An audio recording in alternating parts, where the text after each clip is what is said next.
acha que Capadócia é só caverna, caverna, caverna e passeio de balão, você está muito enganado. Pois aqui, atrás de mim, você está vendo o quê? A Igreja de Maria. Poxa, mas a Igreja de Maria não fica em Éfeso? Sim, amigos. Mas aqui na Capadócia, o berço do cristianismo, é claro que haveriam outras igrejas. E essa aqui é uma delas.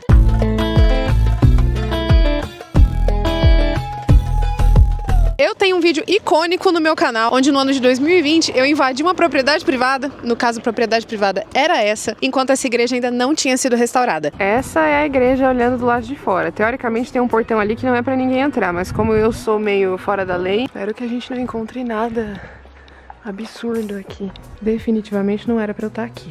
Dá pra ver bem pouco. Isso aqui provavelmente era a Virgem Maria. Por terem grades e tudo mais, talvez tenha sido usado como uma prisão. Mas agora, em 2025, houve um projeto de restauração e nós estamos passando por um festival cultural aqui na Capadócia, que é um festival que apresenta, traz diversas exposições para vários lugares da Turquia de forma gratuita. Então, no dia de hoje, nós estamos aqui na Igreja de Maria para ver a restauração e também para ver uma exposição digital que está acontecendo por aqui. Essa igreja foi aberta em 1849, durante o período do Império Otomano. E o motivo principal é que existiam várias comunidades cristãs aqui em Nevşehir naquela época. Isso mostra, inclusive, uma grande tolerância do Império Otomano com outras religiões. Acontece que depois da troca de população, os cristãos, os gregos foram para um lugar e os muçulmanos vieram todos para cá. A igreja acabou não sendo mais utilizada. Então, entre os anos de 1950 e 1983, ela foi utilizada como uma prisão. E isso fez com que a estrutura se deteriorasse bastante. Mas no ano de 2023 terminaram a restauração e é isso que a gente vai ver hoje.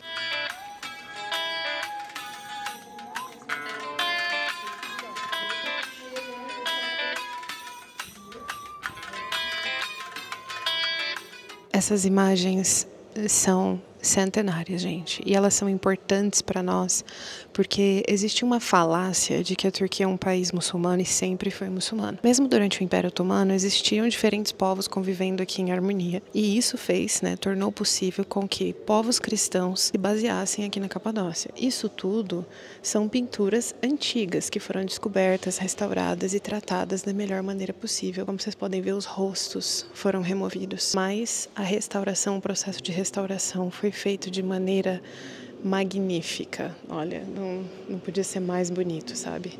Esse lugar é lindo. Então, se você tiver a oportunidade e quiser ver durante o seu passeio pela Capadócia, eu recomendo fortemente porque é impressionante. Então, esse respeito com a cultura local também torna possível com que, embora as pessoas tenham as suas próprias crenças, elas respeitem outras crenças a nível de arte, inclusive. Essa exposição aqui ela é temporária. Ela vai durar até o dia 10 desse mês de agosto, quando eu tô gravando. Mas a igreja está sempre aberta e você pode visitar.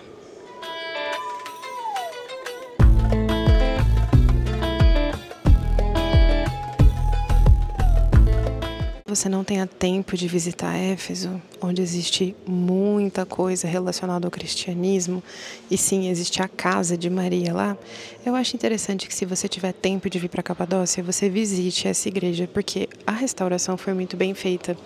E essas pinturas, apesar de serem muito mais novas, a gente está falando do ano de 1849, elas são bem mais preservadas do que as pinturas que a gente vê nos outros museus, como o Museu de Goreme, etc. Aquelas pinturas do Museu de Goreme, por exemplo, eram pinturas de quem estava fugindo, porque era proibido ser cristão. Enquanto aqui a gente vê pelo nível de detalhe, pela qualidade da pintura, que as pessoas, os artistas, tinham tempo para fazer isso, o que significa que eles eram permitidos. Isso é um padrão que a gente vê na arte cristã da Capadócia. Quanto mais permissiva era a época, mais a arte era detalhista e bem feita.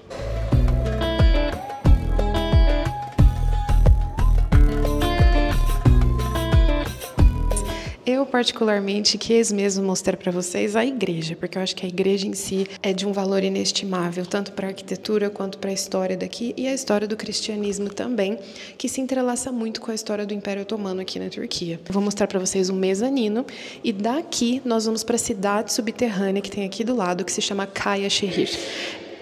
Saúde, moço. Caia Cherrir é a cidade subterrânea mais nova, entre aspas, da Capadócia. Não porque as outras sejam mais antigas, mas é porque essa aqui foi descoberta por último.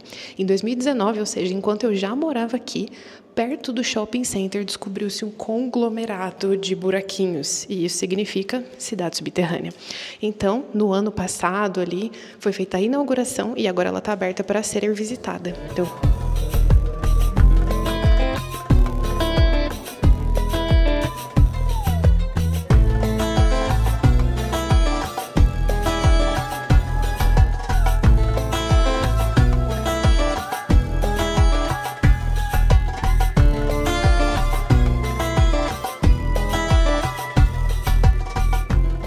chegamos agora na cidade subterrânea, recém-inaugurada na Capadócia, também conhecida como Caia Cherrir, que significa nada mais nada menos do que cidade de pedra. No momento, enquanto estou gravando esse vídeo, no ano de 2025, não há ingresso para entrar em Caia Cherrir. A cidade em si de Nevşehir, que é onde os locais moram e os turistas não acessam, vocês nem sabem que essa cidade existe, a melhor vista dela é justamente aqui, nesse lugar, uma das vistas mais bonitas que eu já vi. Então eu vou mostrar para vocês um pouco da cidade de Nevşehir por essa perspectiva e nós vamos agora entrar na cidade subterrânea. O contexto, por que existem cidades subterrâneas aqui, o que os historiadores falam, quais são as teorias mais aceitas, porque existem várias. Então, se você é uma pessoa com claustrofobia, essa é a sua chance de conhecer a cidade subterrânea sem ter que entrar nela. Vamos lá. Caia Cherrir é uma cidade subterrânea com 437 mil metros quadrados. E desses 437 mil, 123 mil metros quadrados são escavados, ou seja, são habitações que as pessoas da época construíram para morarem dentro, fazerem os seus estábulos, os seus depósitos e para viverem com as suas comunidades. Acredita-se que essa aqui, ó, essa cidade subterrânea, ela seja do período bizantino e que tenha sido construída ali entre 1215 e 1217, levando em consideração, óbvio, que essas construções nunca eram feitas de uma vez, elas tinham os seus famosos puxadinhos, os seus anexos, né, acontecendo ao longo do tempo. Então aqui vocês vão ver quartos, estábulos, depósitos, entre outras áreas, também umas áreas de igreja, existe uma pequena mesquita que foi adicionada depois, posteriormente, em outro período. Então o legal dessa cidade subterrânea é o fato de que ela está num lugar diferente das outras, as outras ficam lá para dentro da Capadócia, né? Não que Nevşehir esteja fora, mas eu sempre falo para vocês que é uma área separada, mas essa aqui está no centro da cidade. E isso é muito interessante. Aliás, essa aqui é a nova mesquita de Nevşehir. Está sendo finalizada agora a construção e é um dos lugares que a gente pretende trazer os nossos clientes para visitar. Bem-vindos à cidade subterrânea de Caia Cherrir. E sim, gente, as pessoas costumavam viver em comunidades muito grandes nesses lugares. É porque era mais fácil de se proteger e principalmente porque naquela época muitas delas estavam fugindo sempre de algo. Essa era uma região de conflitos, sempre foi. Muitos impérios passaram por aqui, muitas batalhas, muitas guerras. E isso fez com que o povo local desenvolvesse esse tipo de arquitetura para poder se proteger no caso de uma necessidade. Uma coisa interessante sobre essa cidade subterrânea é que, diferentemente das outras, essa aqui não te dá tanta sensação de claustrofobia. As outras cidades subterrâneas, como Kaymakli, Derinkuyu e Oskonak, são muito profundas e com pisos, né, bem assim para baixo, tetos baixos. Isso pode deixar as pessoas incomodadas. Mas essa aqui, ela é bem alta, eu tenho 1,81 m, então aqui você não vai se sentir claustrofóbico, porque apesar de ser um lugar fechado, é bem amplo. Apenas uma coisa sobre cidades subterrâneas que eu sempre falo para as pessoas: se você não está preparado para descer escadas, talvez não seja o melhor passeio para você não, porque vai ser uma necessidade. Quando vocês veem esses buraquinhos aqui, tipo um buraquinho onde você consegue passar algo, por exemplo. Isso aqui servia para amarrar as cordinhas dos animais. E aqui era um lugar para os animais serem alimentados. Então, vocês imaginam que isso pode muito bem ser a entrada da caverna. Então, aqui era meio que o estábulo. Essa é a imagem da cidade subterrânea quando ela começou a ser escavada, antes desse projeto que a gente está vendo aqui. Toda essa parte foi descoberta. Vocês imaginem isso. Onde a gente está agora é todo esse percurso aqui, ó. Haja joelho. Olha. Tem que ter coragem. Pelo menos uma coisa eu falo pra vocês, tá bem fresquinho aqui.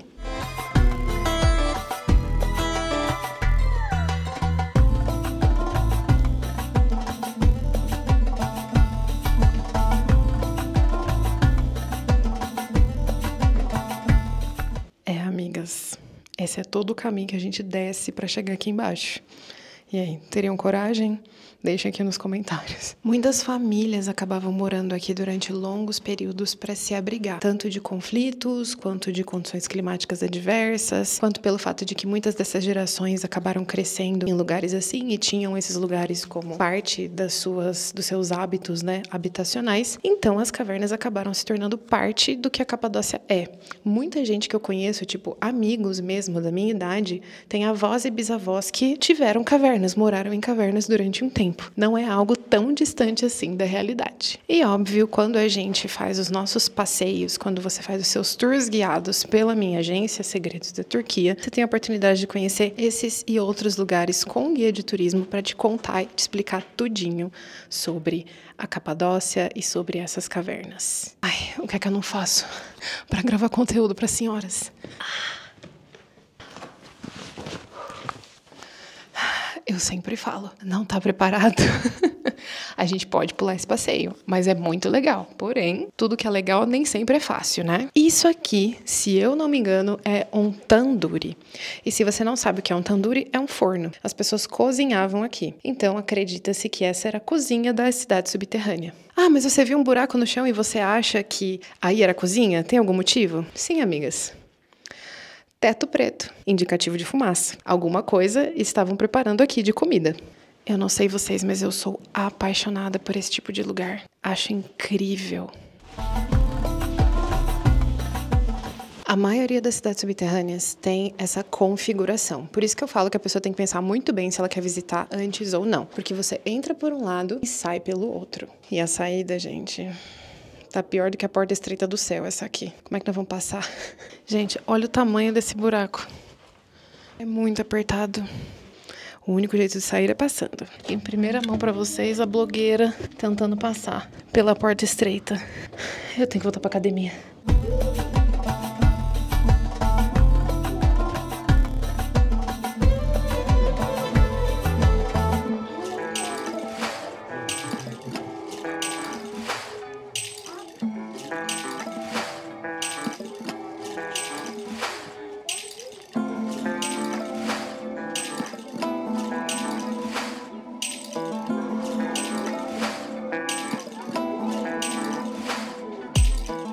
E aqui vocês têm a imagem panorâmica do centro de Nevşehir, que é a maior cidade da Capadócia com 150 mil habitantes. É uma cidade moderna, tem 2 shopping centers, centro esportivo, campo de futebol, recebe políticos, recebe todo tipo de pessoa. Eu moro exatamente ali, aqui, em algum lugar. E é uma cidade grande, uma cidade boa, com boa estrutura, uma cidade limpa, uma cidade que eu gosto muito de viver, que eu sou muito feliz por ter conhecido e principalmente por não ter dado muita importância quando as pessoas, principalmente na internet, vinham com aquela conversa babaca de que aqui é uma roça, é um lugar socado e que as pessoas são trogloditas, etc. O clássico papo de quem acha que tem algum tipo de privilégio intelectual. Na era do capital cultural, uma coisa eu garanto pra vocês: sabedoria, conhecimento, seja ele lúdico, teórico, clássico, erudito, contemporâneo, são perfeitamente possíveis de serem adquiridos. Porém, não impedem que você seja uma pessoa chata para um cacete. E essa é a saída da cidade subterrânea. Nós estamos agora voltando para o carro. Gloriosa temperatura de 34 graus. Eu espero que vocês tenham gostado desse passeio, que vocês tenham curtido esse dia comigo,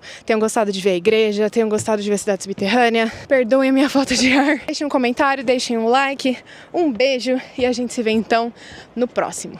Tchau!